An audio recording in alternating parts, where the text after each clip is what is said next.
আজকে আমি একটা কথা মাথার মধ্যে ঢুকিয়ে নিয়েছি। তোমরা ভিডিও দেখো আর না দেখো, আমি যতদিন পারবো ভিডিও দিতে থাকবো।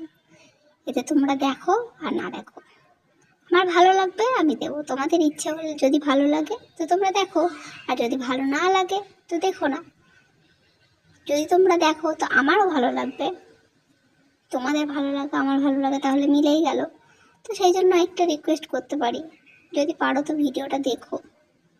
তো এটা ছিল একটা আনারসের চাটনি রেসিপি, আর এর জন্য একটা বড় ভিডিও আছে। ফুল ভিডিও যদি তোমরা দেখতে চাও তো ডেসক্রিপশন বক্সে আমি লিঙ্কটা দিয়ে দেবো, তোমরা দেখতে পারো। তোমাদের সঙ্গে এতগুলো কথা বলতে বলতে আনারসের চাটনিটা আমার রেডি হয়ে গেছে। তো চলো, এটা আমি কালকে খেয়ে নিয়েছি, তো আজকে আর খেতে পারবো না। না হলে না হয় বলতাম যে চলো আমি খেয়ে নিই। ঠিক আছে, টাটা, সবাই ভালো থেকো, আর ভিডিও যদি ইচ্ছা হয় দেখো।